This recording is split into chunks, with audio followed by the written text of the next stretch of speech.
77페이지입니다. 77페이지 용도지간에서의 행위 제한 여기 진도를 준비하겠습니다. 자, 용도지간에서의 행위 제한이죠. 자,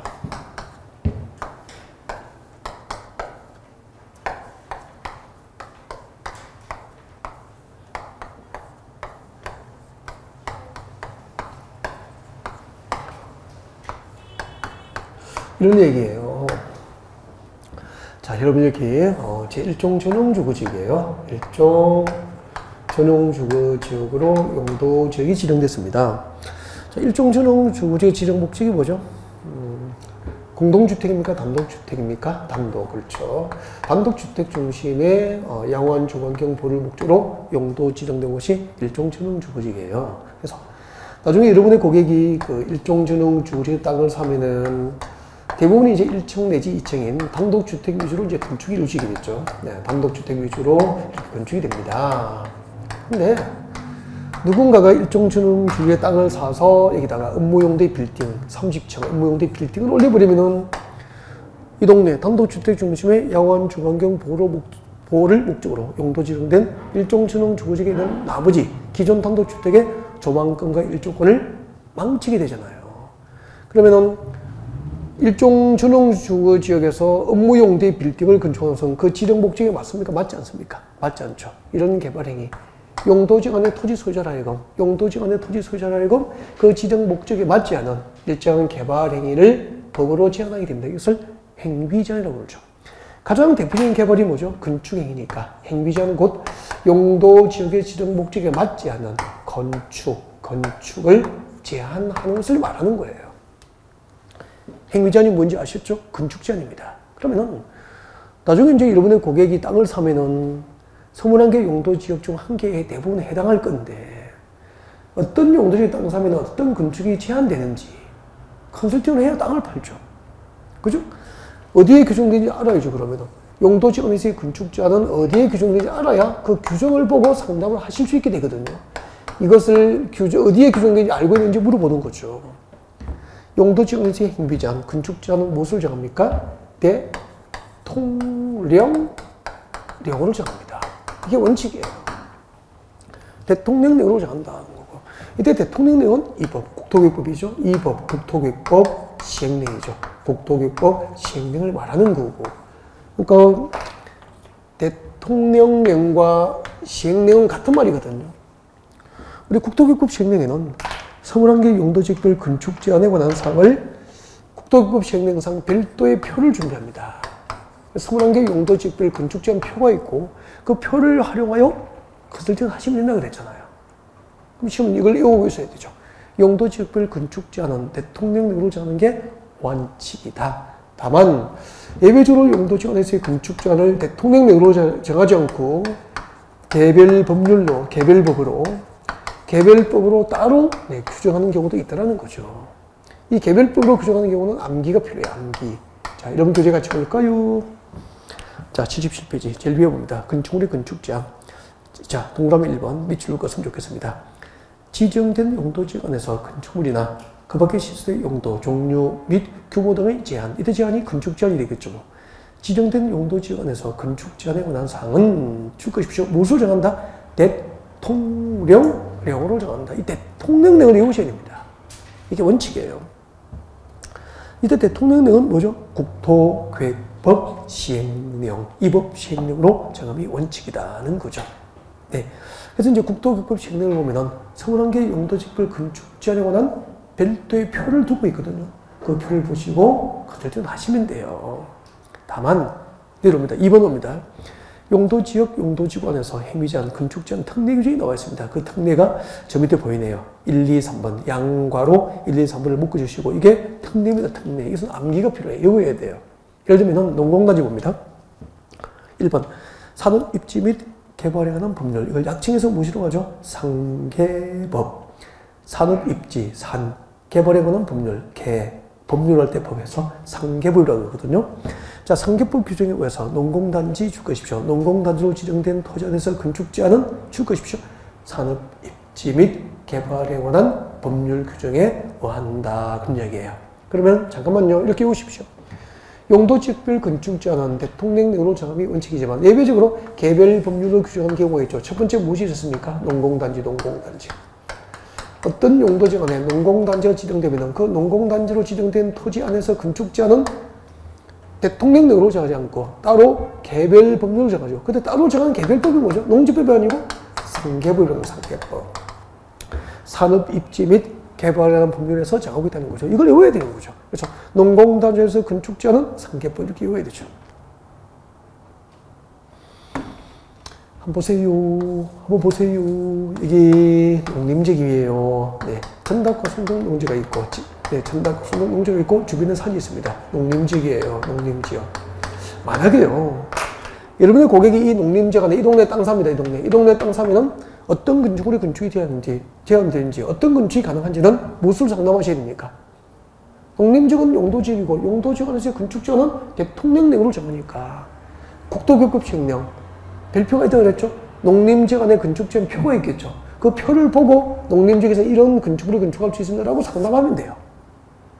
근데, 여기 농림지역인데 봐요. 이만큼 보십시오. 농림지역인데 이만큼, 피금 치운 부분만큼 상계법상 여기 농공단지 지정 농공단지가 이렇게 어떤 용도지역 안에 농공단지로 지정된 토지 안에서 건축제한에 관한 사항은 대통령령으로 정하지 않고 예외적으로 개별 법률로 정한다 이 말이에요. 그때 농공단지에서 건축제한을 규정하고 있는 개별법이 농지법이 아니고 뭐죠? 상계법이라는 상계법. 그러니까 만약에요. 여러분이 내일 이제 농림지역이지만 농공단지 안에서 상담을 할 거예요. 토지 상담을 이걸 할 거예요, 내일. 그러면은 손님을 만나서 이제 여기서 어떤 건축물을 건축할 수 있고 없게 되는지를 상담을 이렇게 할 거죠. 그럼 오늘 저녁에 뭘 찾아야 됩니까? 이 법을 찾으셔야 돼요. 산업 입지 및 개발에 관한 법률을 찾으시면 됩니다. 이걸, 여러분, 쉬는 시간에 한번 찾아보십시오. 국가법령정보센터. 국가 한글로 법령정보센터가 있어. 정보센터. 뭐 법제처에 관계되고 많죠. 뭐 국가법령정보센터 이게 앱이 있습니다. 앱. 마켓에서 스마트폰 마켓에서 국가법령정보센터를 검색해서 이거 앱을 다운 받으세요. 받아서 여기서 국가법령정보센터에서 우리나라 대한민국 모든 법률과 시행령 등을 검색을 다 할 수 있게 돼요. 그럼 거기다가 상계법 치지 말고 산업 입지 및 개발에 관한 법률을 검색을 하면은 이 법률이 나와요. 이 법률을 쭉 내려가면은 이제 뭐 행위제한에 관한 규정이 나와 있습니다. 보면은 농공단지에서 건축할 수 있는 건축물의 용도, 종류, 규모 등이 다 기록이 되어 있는 거예요. 이걸 읽어보고 이걸 프린트를 뽑아서 서류 가방에 넣고 가지고 와서 내일 고객과 마주 앉아서 상담을 해야 되죠. 이 서류를 보고 상담하는 거예요. 손님, 농공단지에 땅 사면은 이런 용도, 이런 종류, 이런 규모로 건축을 하셔야 됩니다. 이렇게. 그럼 만약에요. 내일 농공단지에서 토지 상담을 하실 거면은 오늘 상계법으로 건축제한에 관한 사항을 읽어보고 자료를 찾아보고 자료를 프린트 뽑고 준비해 가야 되니까 농공단지에서 건축제한은 이 법으로 정한다는 사실을 알아야 상담 준비가 가능하잖아요. 그죠? 그 준비를 못하면은 상담을 못하는 거잖아요. 그래서 땅을 못 파는 거라고요. 앞으로 용도지역 안에 농공단지로 지정된 토지인 경우 건축자는 무슨 법으로 규정하죠? 상계법. 외워야 될 이유를 말씀드린 거예요, 지금. 다음에 농림지역 옵니다. 농림지역 2번.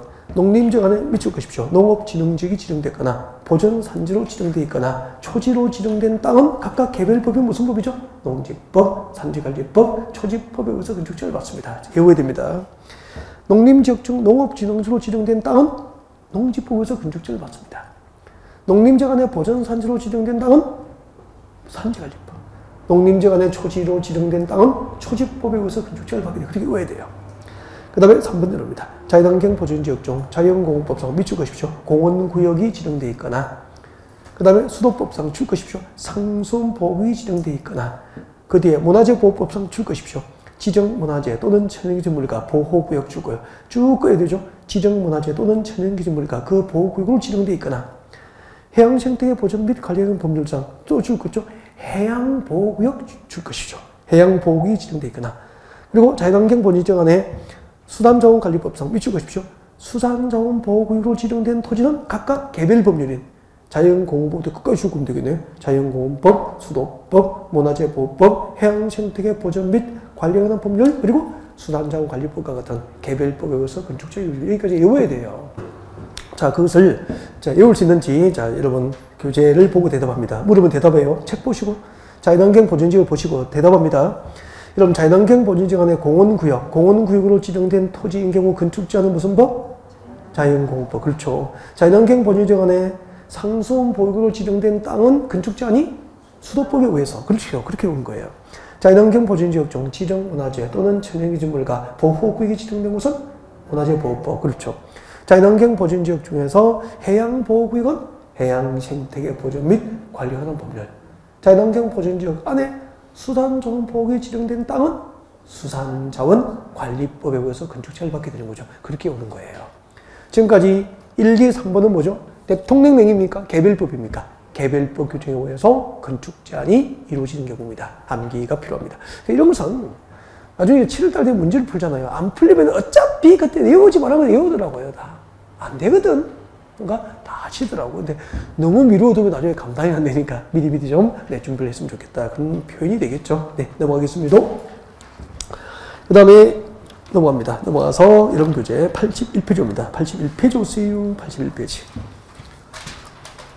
자, 교재 81페이지 오면은 용도지 안에서의 건폐율과 용적률이 나와 있습니다. 먼저 건폐율 설명드리겠습니다. 용도지 안에서의 건폐율이죠. 네.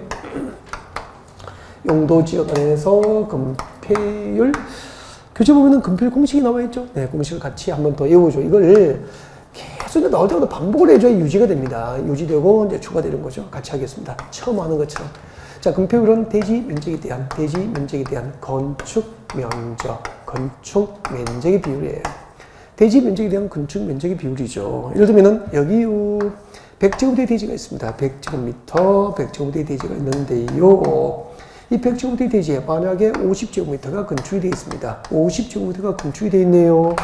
50제곱미터만 이렇게 건축이 되어 있으면 나머지 대지 면적의 50제곱미터는 대지 안에 공지가 확보가 되죠. 이 공지가 있어야 이 건축된 건축은 채광, 햇빛도 받고 통풍, 바람이 통하고 혹시 화재가 발생하더라도 이후 건축물로 공지가 있으니까 연소가 금방 확산됩니까? 연소를 차단할 수 있습니까? 연소를 차단시킬 수도 있잖아. 이런 목적으로 만든 게 건폐율이에요. 그럼 건폐율은 해봅시다. 대지 면적이 얼마입니까? 100제곱미터. 건축 면적이 얼마죠? 50제곱미터. 100분의 50이잖아. 0.5잖아. 이것을 퍼센트로 표시하려고 100을 곱해주는 거죠. 그러면 건폐율은 몇 프로입니까? 50% 그렇게 되는 거죠. 그러니까 어떤 용도지에 허용되는 건폐율이 50%라는 것은 나중에 대지 면적의 50%까지 건축을 허용하겠다는 겁니다. 건축 면적을. 그럼 나머지 대지 면적의 50% 이상은 공지로 반드시 남겨서 통풍이 가능하고 채광이 가능할 수 있도록 확보를 해라. 공지를 확보해라. 그런 의미가 되는 거죠. 나중에 여러분의 고객이 어떤 용도지의 땅을 샀을 때 건축 가능한 면적을 결정하는 게 뭐죠? 건폐율이에요. 그럼 여기서는 무수히 시험 나오겠냐고. 시험 나올 거 없습니다. 없고 21개 용도지역별로 여러분이 실무에서 21개 용도지역별로 내 고객이 땅 사줄 때 대지 면적이 몇 %까지 건축 가능하다고 설명할 수 있는지를 물어보는 거죠. 그래서 21개 용도지역별 건폐율의 지단들을 암기를 하시면 되죠. 그래서 책자 넘겨봐요. 82페이지입니다. 82페이지 보면은 82페이지 오시면 용도지역별 건폐율과 용적률 지정 기준이 나와 있습니다. 나와 있습니까? 네. 82페이지 건폐율과 용적률의 지정 기준. 그 표를 암기하시면 되죠. 하기 전에 일단은 그 용도지역 전부 세분되면 몇 개가 있죠? 21개잖아요. 그죠? 21개 용도지역 종류를 먼저 외워야 이게 암기가 되잖아요. 그래서 자, 지금부터 도전합니다. 자, 21개 용도지역의 종류입니다. 종류를 암기합니다. 순서 이대로 외워야 되죠.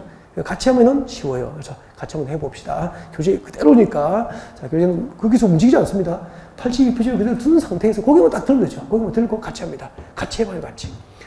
도시적, 관리적, 농림적, 자연환경, 본질 이렇게 되잖아요. 도시적 어떻게 세분되죠? 4개. 주, 상, 공, 농. 주거지역은 다시 전, 일, 준.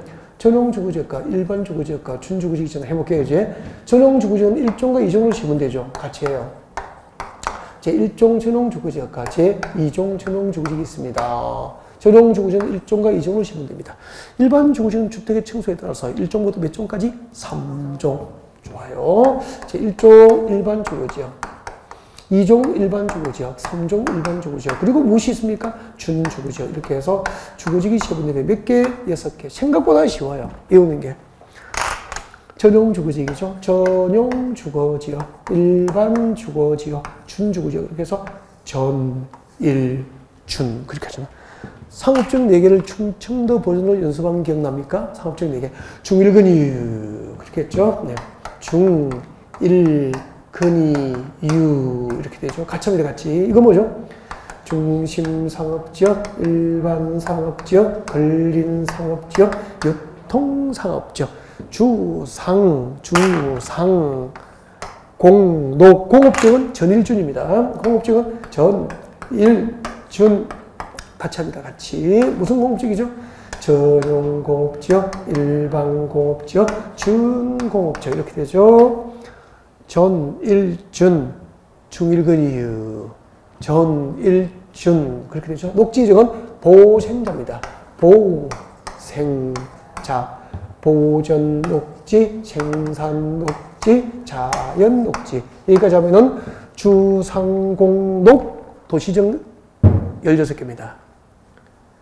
생각보다 어렵진 않잖아요. 그래서 이걸 나중에 책상 앉아서 이거 외우면 좀 그렇잖아요. 시간 아깝잖아.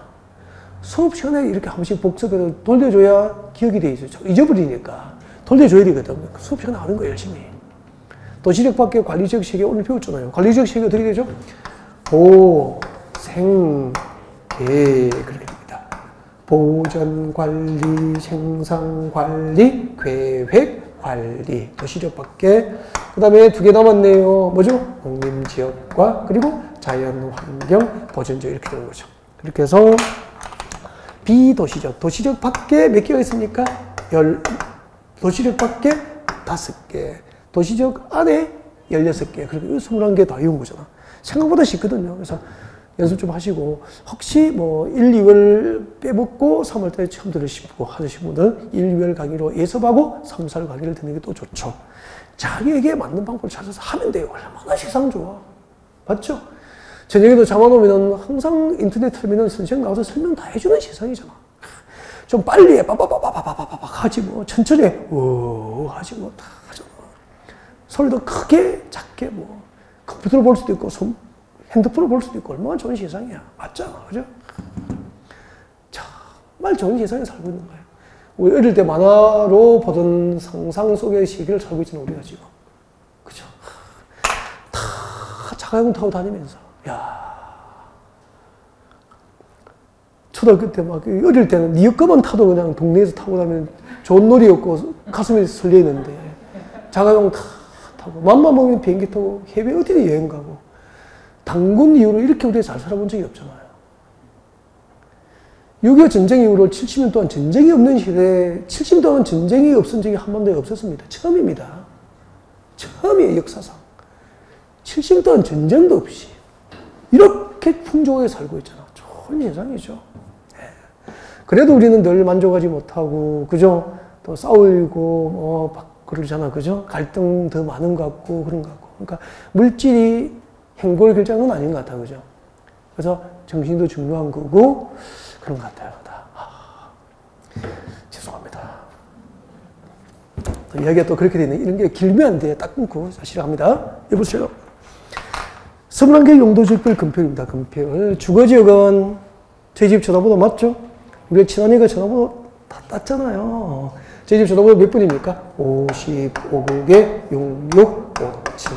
교재 보시면 제1종 전용주거에서 금표는 50% 이하에서 각 시군 조례를 정한다. 그런 뜻이에요. 그러면요, 서울시 1종 전용주거지역은 50% 범위에서 서울시 조례로 금표를 한도를 정해요.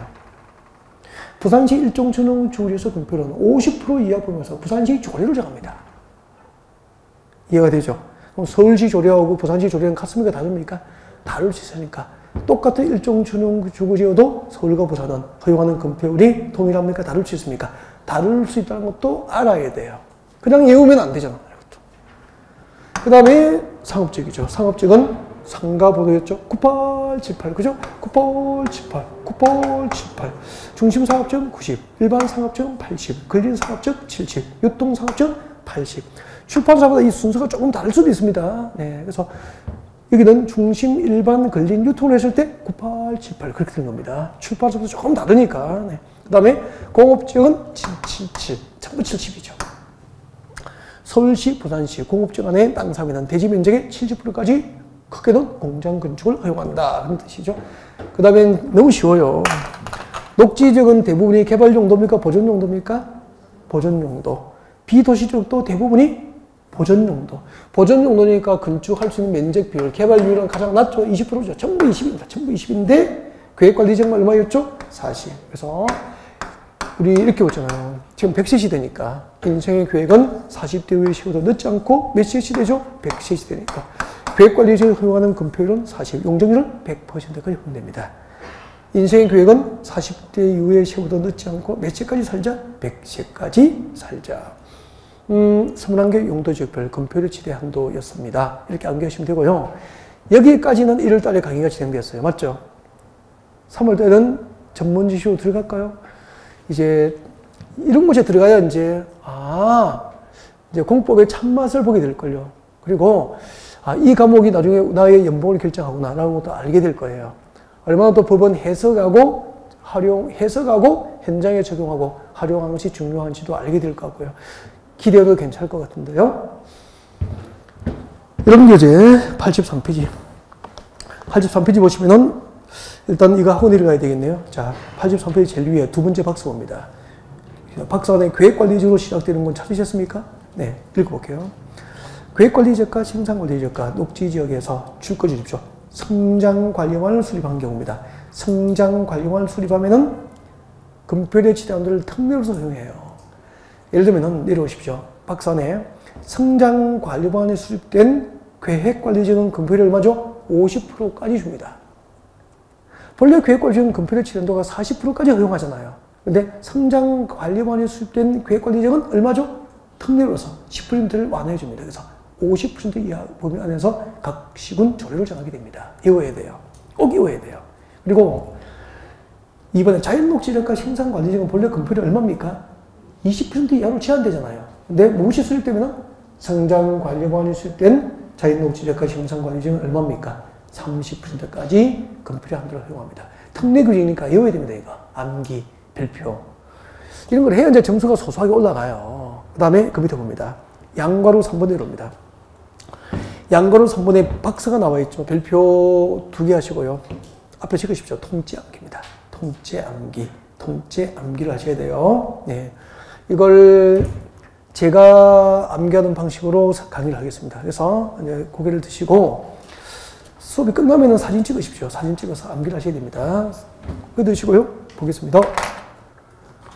용도지원에서 건폐율의 최대한도를 21개 용도지원에서 건폐율의 최대한도를 특별히 따로 허용할 수 있는 대상이에요.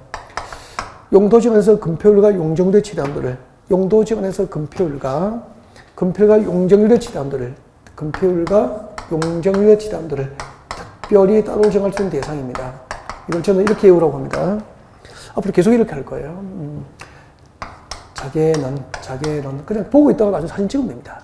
신체력이 그게 낫죠. 자, 자개는 수공으로 무슨 얘기냐면 우리 그 시골에 가면은 옛날에 엄마들이나 할머니 방에 자개장롱 있죠. 자개장롱. 조개 껍데기 이렇게 가공해서 붙이고 오칠 자개장롱이죠. 제 엄마도 초등학교 6학년 정도 제가 아무래도 초등학교 3급생일 때 자개장롱을 들여놓으신 것 같아요. 아주 좋아했던 기억이 나거든요. 엄마는 너무 좋아하고 막 닦고 뭐 동생은 놀다가 거기 발 차고 하면은 해초리 받고 했거든요.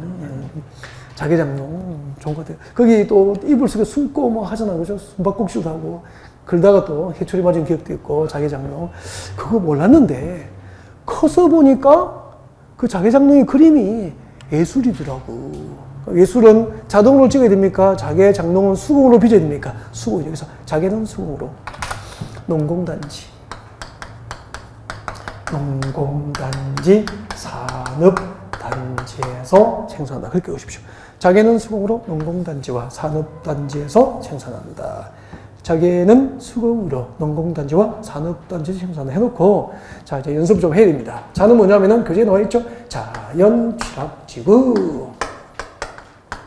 자연취락지구. 연습을 해야 됩니다.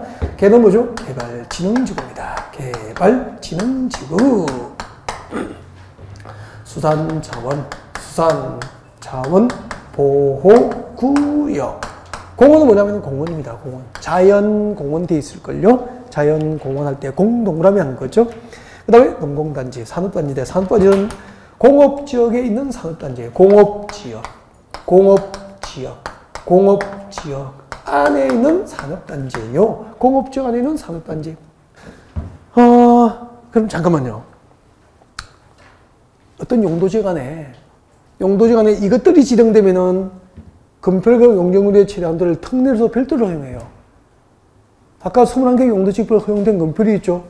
그거 말고 용도지역 안에 이것들이 지정되면 별도로 금표과 용적률을 허용하게 된다니까요. 그때 이제 자 이렇게 자개는 수공으로 농공단지, 산업단지를 생산한다 이렇게 해놓고 공업지역 안에는 산업단지입니다. 국가산업단지, 일반산업단지, 도시첨단산업단지 등이에요. 그리고 이제 개발증조 2개, 이거 만들어야 돼요. 개발증조 2개인데, 도시지역 외의 지역에 지정된 개발증조도 있고, 그 다음에 또 하나가 있어요. 자연녹지 지역에 지정된 개발증조가 있습니다. 자, 시작합니다, 이제. 자연취락조. 어떤 용도지역은 자연취락조 지정되면 특례로서 금표를 60%입니다. 60%까지 허용합니다. 최대한도를. 60% 이하로 조례로 정하게 되죠. 그 다음에 여기요. 도시적 외의 지역에 뭐가 지정되면은 개발증조 지정되면은 도시적 외의 지역에 개발증조 지정된 동네는 금표를 얼마 주냐면은 40%까지 허용합니다. 그리고 자연녹지정 안에 개발증조 지정된 곳은 금표율을 30%까지 허용합니다. 그리고 수단조원보호구역. 수단조원보호구역이 지정된 곳은 금표율을 역시 40% 이하까지 조례로 허용합니다. 그 다음에 공원입니다. 어떤 용도지역에는 자연공원이 지정되면 금표를 60%까지 허용합니다. 어떤 용도지역에는 농공단지를 지정합니다. 농공단지를 지정되면 금표를 70%까지 허용합니다. 공업지역 안에 국가산업단지, 일반산업단지 등이 지정되면 금표를 80%까지 허용합니다. 이렇게 해가지고 동그라미를 하나씩 떼고 외울 거예요. 이걸 이렇게 옵니다. 육사 동그라미 하나씩 떼고 외울 거예요. 읽어봐주세요. 이 두 개를 딱 읽어보십시오. 뭐죠? 육사. 육군상한학교를 주로 육사로 가잖아. 육군상한학교에 육사. 그 다음에 읽어보십시오. 삼사. 육군 삼상한학교입니다. 육군상한학교 2개. 육군상한학교도 있고 육군삼상한학교도 있고 2개입니다. 육사, 삼사. 그 다음에 이제 위에는 무슨 뜻인지 알겠죠? 육사, 삼사. 육군상한학교, 육군삼상한학교. 그리고 여기는 6, 7, 8. 6, 7, 8은 무슨 뜻이죠? 아무 뜻도 없어. 6, 4, 3, 4, 6, 7, 8 그렇게 하면 됩니다.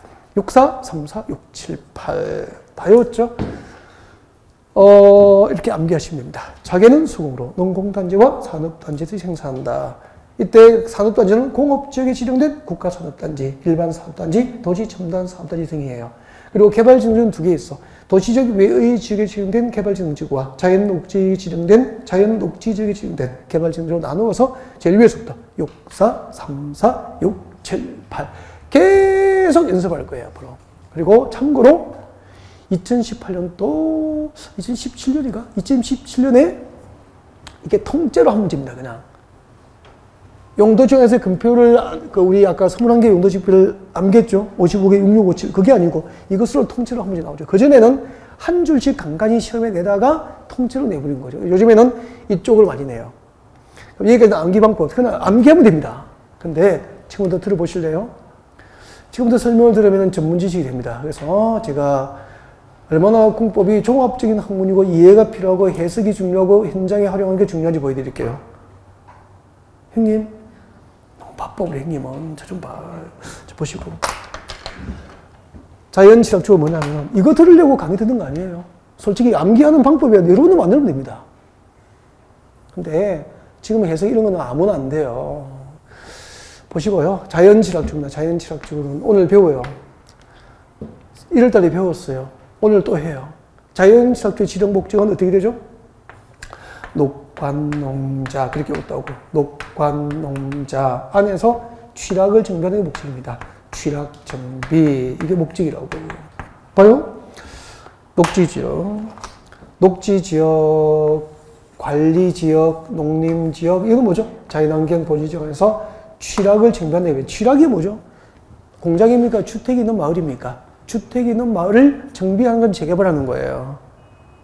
그러면은 한번 보실래요? 이 부산시 녹지지역입니다. 부산시 녹지지역이에요. 녹지지역인데 이 녹지지역에 말이야 마을이 있습니다. 이게 자연녹지지역입니다. 부산시 자연녹지지역이에요. 그럼 부산시 자연녹지지역은 여기 녹지지역, 관리지역, 농림지역, 자연환경 보존 전부 건폐율이 계획관리지역 빼고 전부 얼마죠? 20% 이하잖아요. 땅 100평 사서 전원주택 하나 짓기도 충분하지 않아요. 땅 100평 사서 건축할 수 있는 면적은 20평 이하로 제한되니까 20평 전원주택에 살면은 그렇잖아 좀 좁잖아, 그죠? 창고도 지을 수도 없고 뭐 사랑채를 지을 수도 없고 좀 그렇다고. 근데 이 동네 봐요. 이 동네 부산시 자연녹지지역의 취락을 정비할 목적으로 자연녹지지역 안에 취락을 정비할 목적으로 지정하면 무슨 취락지구입니까? 자연 취락지구 딱 지정되는 거죠.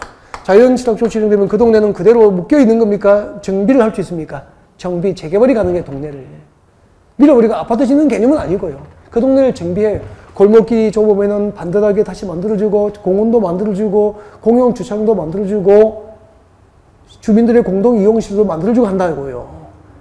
그러면은 부동산 가치는 올라가는데, 여기 녹지지역 본래 건폐율이 얼마죠? 20%잖아.